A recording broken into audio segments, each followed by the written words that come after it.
For SiriusXM, this is American Voices. I'm Bill Bradley. At 103 years old, Daniel Keel is one of the last remaining Tuskegee Airmen, the first African-American aviators who fought in World War II. I'm a flight officer, and I'm a documented original Tuskegee Airman. You might think of the Tuskegee Airmen as something that's all in the past. But now, for the first time in decades, people are again training to become pilots at Tuskegee University. It is great to know that after 80 years, a Tuskegee University students are continuing the hard-fought legacy of the Tuskegee Airmen. Students in this new aviation program hone their skills on Moton Airfield. It's the very same airfield where Tuskegee Airmen trained. And we'll hear from the students who carry that legacy. The knowledge in the past and the memories that the Tuskegee Airmen have, it feels like it's being transferred to my head when I'm on the airfield, you know. Seeing another Black aviator or just anyone, if they ask me, where did you train? I'll train at Moton Airfield, exactly where the Tuskegee Airmen trained. It's just something that I'm extremely proud of. On today's show, we'll hear from Tuskegee Airman Daniel Keel. Twice I was assigned to Moton Field, but our reception at Moton Field was not the greatest. The military establishment considered us troublemakers. They were arrested for standing up for their rights to enter the officers' club at Freeman Field. A lot of them were disappointed that they could not continue flying after the war, because many don't know that the first commercial pilots, Black commercial pilots, weren't even hired until the 1960s. The Tuskegee Airmen faced horrendous racism from the War Department, from the Air Force, from many of their peers. And that history is not lost on the students. They carry the torch throughout the generations. They continue the legacy, standing on the shoulders of Tuskegee Airmen giants. The Tuskegee Airmen, that's coming up right now.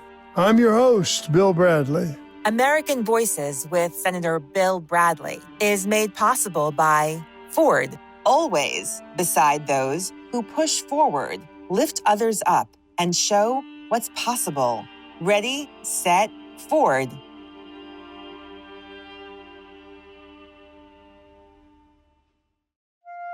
Before we hear more about the new aviation program at Tuskegee University, we spoke with one of the last remaining Tuskegee Airmen, who's officially called a documented original Tuskegee Airman. First Officer Daniel Keel is now 103 years old.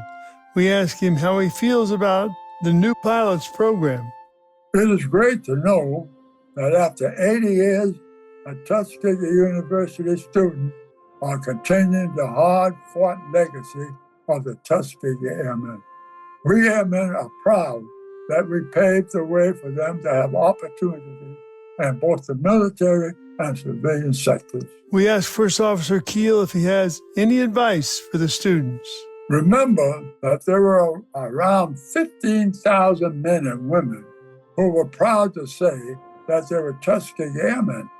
Nothing came easy for any of us Tuskegee Airmen, but we knew we were capable of doing anything and everything, even though most of the military establishment was against us. So take advantage of the dedicated support and excellent facilities that you have at Tuskegee University. Work with and support your classmates the same as we did at Moton back in 1944 and 1945. Stay strong and you'll do fine. Carl Richards is a student at the new aviation program at Tuskegee University. And when we told him we were going to speak with the original documented Tuskegee Airmen, he was excited. Wow. We asked Carl what it's like training on the same airfield the Tuskegee Airmen trained on, Moton Airfield. So training at Moton Field is really an amazing thing. Every time you pull up, you just know that this is where the Tuskegee Airmen train. So, like, no matter where you go, you train on the same airfield as the Tuskegee Airmen. So when I told my grandma that I was going to be training on the same field as the Tuskegee Airmen, She was very happy for me. This aviation program is a bridge between the legacy and heroism of the Tuskegee Airmen and our future, the next generation of American pilots. When I later on in the future go to the airline and seeing another Black aviator or just anyone, if they ask me, where did you train? I'll train at Moton Field, exactly where the Tuskegee Airmen train. And just something that I'm extremely proud of and extremely proud to be here. Flying planes, I want to say, is like literally one of the best things you can ever do. You're seeing God's creation. Another student at Tuskegee University, Anthony Williams, was inspired to become a pilot from watching Red Tails, a movie about the Tuskegee Airmen. It is a really great feeling to just walk there on Moton Field with all the history that I do know and all the movies that I've watched to influence me to become a pilot. When I look around, I always feel like my history, I do feel a bridge and a connection to Tuskegee Airmen as Gen Z, as in like the new generation to the past Tuskegee Airmen. The knowledge and the past and the memories that the Tuskegee Airmen have feels like it's being transferred to my head when I'm on the airfield, I almost feel like I got some powers. In the face of racism, segregated military facilities, the Tuskegee Airmen were even threatened with court-martial. They acted with class, optimism, and they persevered. Now, 80 years later, when talking about the students, First Officer Daniel Keel still embodies those traits: the kindness, the enthusiasm for flying, and the camaraderie. Once I left the service in 1946, I also got my commercial pilot license. So I will look forward to meeting the first student at Tuskegee to earn a multi-engine license.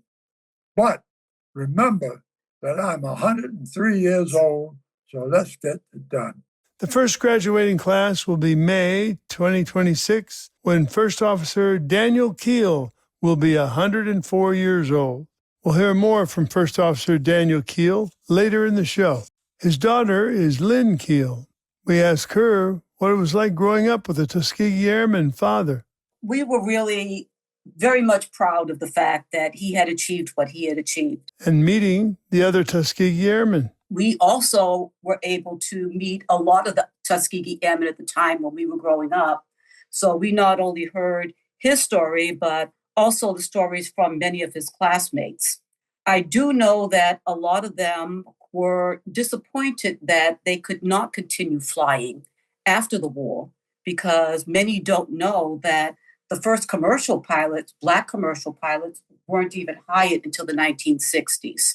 So for most of them, unless some stayed in the military, their flying days were over. And I think that disappointed a lot of them. What a contrast to hear about the racism the Tuskegee Airmen faced, and then hear the enthusiasm from students now training at Tuskegee University. The students' joy of flying, their excitement, and while there's more work to do, I don't know about you, but that gives me hope for America, hope for the future.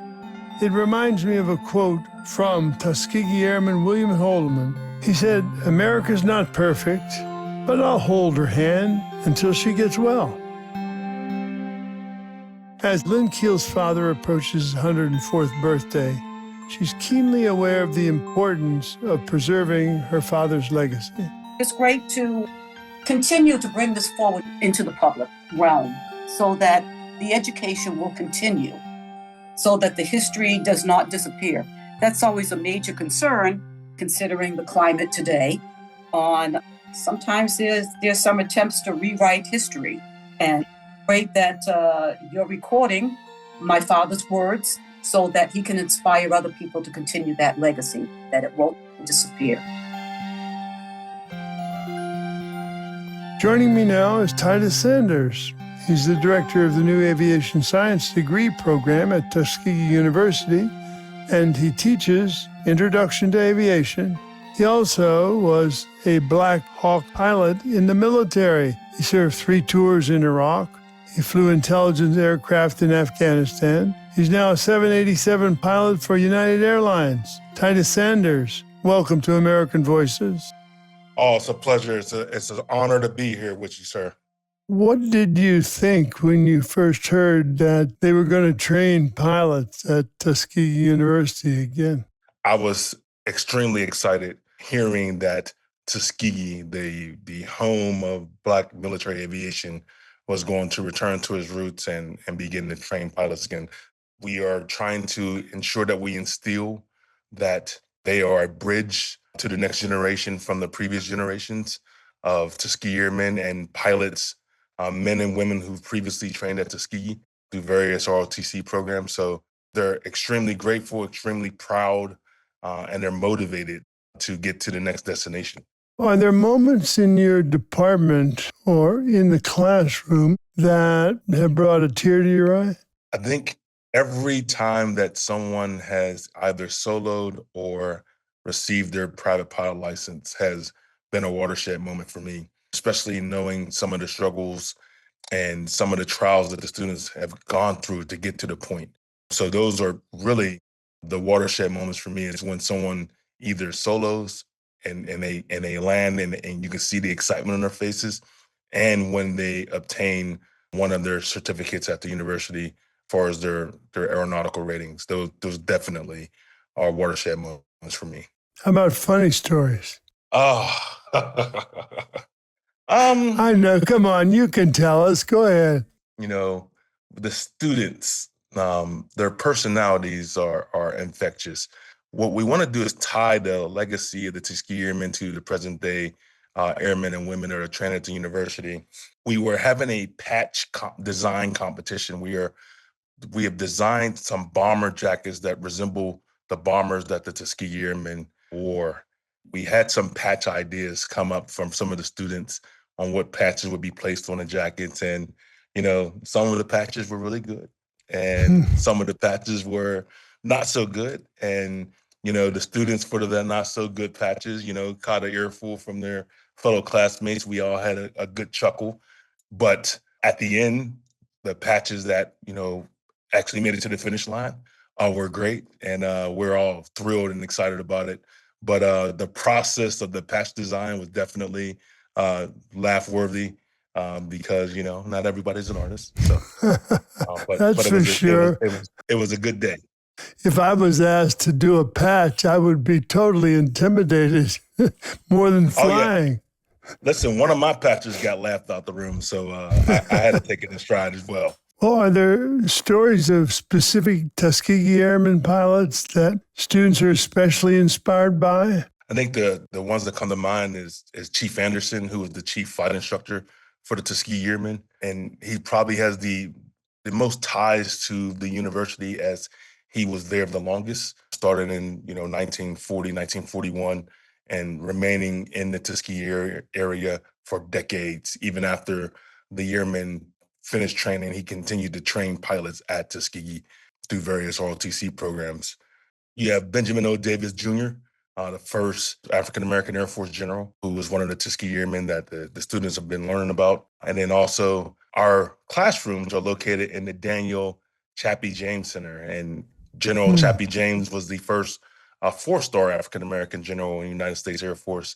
And his F-4 Phantom that he flew in the Air Force is mounted on a stick outside of the Chappie James Center today. So the students have a chance to see that every time that they walk the class. So those are, the three big ones that the students hold dear to them. Well, they're each quite significant. So what about you? Are there any specific life stories of Tuskegee Airmen pilots that especially move you? I think there are difficulties that they had to go through training in a segregated Air Force, traveling across the country to various airports and towns where they had to endure racial discrimination, whether it's in Detroit, whether it's in Kentucky, whether it's in Indiana. I think of the Freeman Field Mutiny, where the airmen who were officers were not invited or allowed to attend one of the officer clubs. And they decided to mutiny against that. And they were arrested for standing up for their rights to enter the officers club at Freeman Field. You may have heard about the Freeman Mutiny. Captain Sanders, we asked First Officer Daniel Keel, a documented original Tuskegee Airman, what he remembers about the racism he faced and about the Freeman military mutiny. I'd like our listeners to hear from one of the last Tuskegee Airmen. Again, First Officer Daniel Keel. Twice I was assigned to Moton Field, but our reception at Moton Field was not the greatest. The military establishment considered us troublemakers for protesting the Pentagon about racism at Midland Army Airfield in Texas, resulting in our successfully integrating the Officers Club. The Army was still upset about that. So at Moton, we were told point blank that we would never be allowed to make it through pilot training. Therefore, none of us expected to become pilots at all. At Moton, during March through May 1945, I completed 183 takeoffs and landings, flew 27 hours of dual time for civilian instructors and 37 hours of solo. The very few who passed transferred over to Tuskegee Airfield for 2 months of basic training. If you pass basic training, you move on to advanced training, and the AT-6 fighter are trained in the twin-engine B-25 bomber.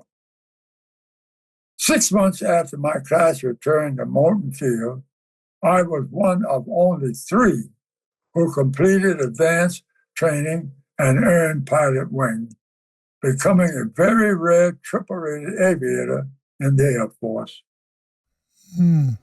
So, Captain Sanders, how did Eleanor Roosevelt support the idea of the Tuskegee Airmen?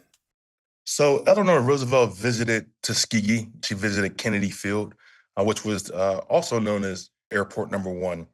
And during her time, she got a chance to fly with Chief Anderson, who was once again the chief flight instructor for the Tuskegee Airmen.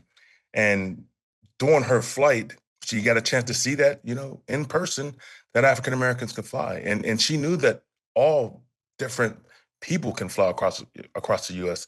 She was friends with Amelia Earhart. So once she left Tuskegee, she helped raise through her fund $175,000 to construct Moton Field later on. So she was very instrumental in supporting financially the construction of Moton Field. It just strikes me. I mean, here we are talking about this, and one of the things that you're describing is people realizing African Americans can actually fly a plane. Like that's the big news, right? Absolutely. It's hard to imagine that it was that deeply ingrained. Absolutely. And even to this day, African Americans in some instances have to still endure the questions about our qualifications and aptitude to fly aircraft. I've seen some friends tell me some stories about they were flying an aircraft and individuals decided they wanted to get off the aircraft because they learned that there was a Black pilot flying the aircraft. And they were let off the aircraft to go fly a different aircraft. And, occasionally that still happens today. Well, I hope they're late. You'll be both. So, what about the aviation skills that the students learn? What are some of the technical skills or lessons that they're most excited about learning? I think the opportunity to solo an aircraft, right, to be able to take off unsupervised, land unsupervised, be able to respond to emergencies. The students, once they start their private pilot training, work their way through their early lessons for the opportunity to solo the aircraft for the first time.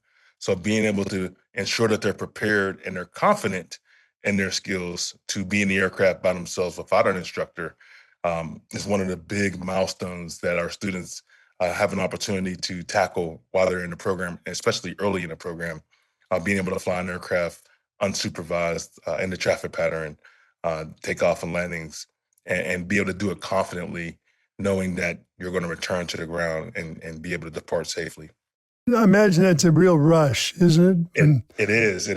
And, that and when, the day that they go up for their first attempt at their private pilot's license with a designated pilot examiner from the FAA, their check pilot, have an opportunity to perform the maneuvers, be able to answer the questions of the designated pilot examiner, and then returning to the ground and successfully completing the requirements to become a private pilot. That excitement, that enjoyment on their faces is unmatched. So being able to be a part of that, be able to witness that.